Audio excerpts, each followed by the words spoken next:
This has been a mild winter as opposed to the last 3 or 4, which were at best bitter, bone-chilling. Today is February 1st, 2016, and the temperature here in Saginaw, Michigan topped out at a balmy 49 degrees. So my friend Gil and his best buddy Freddie and I headed out to a site that always produces many Native American Indian artifacts. Today was no exception. Plus, I found a number of nice fossils to boot. Last year, as I pointed out in many of my videos, that 2015 provided for me many firsts in things that I found, such as engraved bone artifacts, grooved hammerstones, and such. This, my first outing of 2016, provided for another first for me. I found a stone bead, well, actually half of one. It measures about 1 inch by 1 inch by 3/4 of an inch, and it was made from a very lightweight stone and was fashioned by grinding. The drill hole appears as if it were countersunk, which is typical for pieces drilled with the stone drills that Native Americans used, a bow drill. There were at least 5 smallish celts. The first is either a celt or could have also been a square-back knife, though it's rather large. I cannot date it, but from this, this is a common form from Paleo times right down through the late woodland period. The stone is quite granular, and this measures about 3.5 inches by 2 inches by 1 inch. Excusez-moi. This next piece is shaped like a teardrop. I don't feel this one is a completed work, but rather a work in progress.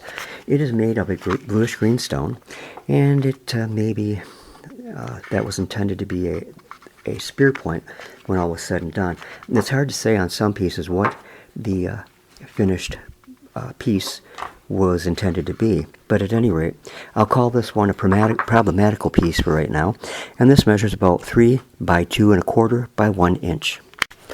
Alright, this next piece would have been on a handle and was used for chopping and or hammering. It's nicely formed an oval-shaped tool. Whilst this is not grooved, if you look real closely, you can see where it was bound to a handle. This piece measures about 4 inches by 2.25 by 1/2 inch.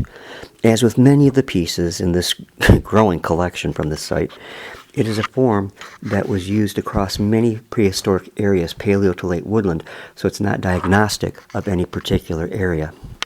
Now here we have a piece which would again have been used on a handle, and it is smallish, but it is a celt used for chopping or hammering. The one end is nicely formed into a chopping bit, with the opposite looking as though it had been used for hammering. This celt measures about 4 by 2.25 by 1 inch. It sort of has a tomahawk type shape. And here is the 5th celt form.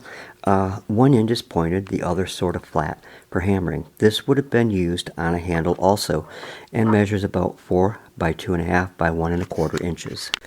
Okay, moving on. The next piece is a very distinct wedge shape, but I believe this was a celt also, with the pole end coming to a sharp chopping bit. This was attached to a handle, and while not grooved, it's chipped in such a way that it is notched on both sides so that it could have easily been attached to a handle, and probably was. A really unique piece of hard granular stone. This measures about 3 by 1.5 by 1 inches. Now this piece is really unique because it's both an artifact and a fossil. Actually, it is a trace fossil in that it preserves the holes from an annelid worm. This is a small tomahawk form. This is not notched and but still would have been put on a handle. I have to wonder about the effectiveness of such a small, lightweight piece, but it may have been used in more delicate tasks like carving wooden bowls, arrow shafts, etc. This measures about 3 by 2 by 1/2 inch, and I'm sure fossils turn up as artifacts many times, but I've only ever encountered a couple of them. Here's the nice handheld knife or chopper, and made again from the very nice blue-green stone. This piece measures only about 3.75 of an inch by 2 by 3.25. Now here we have a fine handheld chopper, well defined but quite primitive nonetheless. This piece needs to be looked at closely, as it is a bit of a curvature, a sort of ways back from the cutting edge. It narrows down to the chopping edge by material having been removed, but used quite a lot by how it looks. This measures about 3.5 by 2 by 1 inch. Here we have a similar piece in that it has a depression ground into it by whatever it was used for. This falls into the category of problematical. This measures 3 by 1.5 by 1 inch. Now here's a grouping of 17 artifacts, all displaying one sharpened edge. These were all used handheld and were made by using pieces that had been waste material from the production of other tools. These types of cutting devices were used a lot around the cooking hearths, but may also have been used in other tasks such as woodworking. Here are two pieces which are both problematical. Both have a circular area into one edge. The one piece would have been square were it not broken, which means it would have had a round hole in it. Hard to guess what this or the other piece might have been used for. Definitely problematical, but definitely worked and definitely used for some design by ancient man. This greenstone was in the process of being worked on and worked into a spear point, a rather nice one at that. Actually, it may have been completed because it would be fully functional exactly as it is. This displays a nice dorsal ridge running down the middle of one side.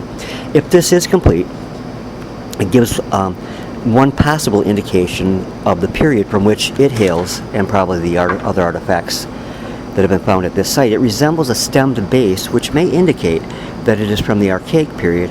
Again, though, there is not enough datable material upon which to make a final decision on that. This measures 3 by 1.25 by 1/2 inches and is a remarkable, nice piece. Here we have another piece of stone being worked on to make an arrowhead, and this would have been an awesome one at that. At this point in its production, it appears it would have been a notched arrow, and the bulky stone at the lower end would have been broken away, leaving a very fine point and a very deadly point.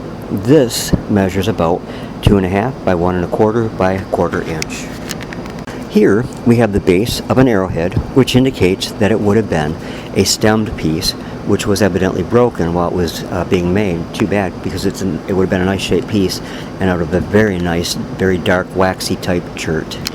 Now here's a really nice artifact. It would have been held in one palm and used in conjunction with another stone as a grinder, a sort of handheld nutting stone, if you will. Other than on the internet, this is the only one that I've seen, let alone find, shaped like this. This is made of a blue-green hardstone. This very unique artifact measures about 3.25 by 2 by 1 inch, a form that I would say is not common. Okay, here I'd like to take a look at a few of the fossils found today. The first one is the impression of a stem of a crinoid, also known as a sea lily. It is more common to find them in the round rather than an impression, such as this. I'm unfamiliar with this type of stone. I've usually seen crinoid stones formed in limestone. Now, I believe that this is a type of limestone that I'm showing you now. The darker portions of this stone, I also believe, are crinoid stems. On this, however, you cannot see the sections as in other specimens. It may be that this sort of stone could not preserve delicate details, but it is nonetheless a most interesting piece indeed. Well, that's it for this time. I haven't showed you all the artifacts, but I've showed you some of the more interesting pieces. They're all interesting, but David told me a short time ago that by Wednesday we are supposed to get snow again, so I don't know when I'll get back out there in the field, but I sure had one heck of a time today. If you've not done so yet, how about taking a half a second to tick the subscribe button tab so that you don't miss any of the programs coming up. So have a great night, and God bless.